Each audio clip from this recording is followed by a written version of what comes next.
จ้าและอันดับต่อไปขอยินเชิญทางธนาคารจุลภาค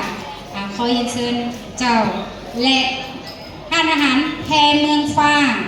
เจ้าขอยินเชิญ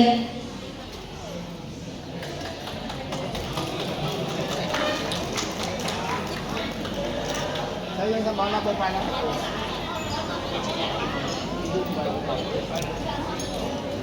เจ้าลำดับต่อไปขออนุญาตขอถือเป็นเขียนเงินเซินทางธนาคาร LDB สถาบันการเงินจุลภาคยังเงินฝากสายใยสัมพันธ์ห้างอาหารแพงเมืองฟ้าเจ้าและสำหรับบริษัทอื่นๆก็เสร็จเดียวกันเจ้าที่มาได้ขอเงินเซินทางบริษัทบริษัท NTP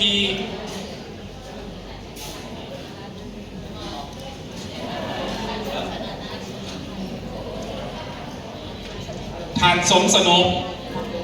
เรามงคุณเจ้าเรามงคุณขอคือเป็นเกียรติเสริญทานนางมีนาแสงสุริจันทร์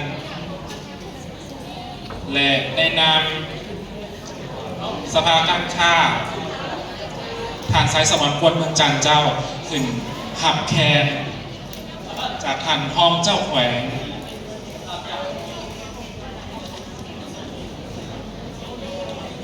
สำหรับของท่านเจ้าแขวงที่ว่าแมนทาง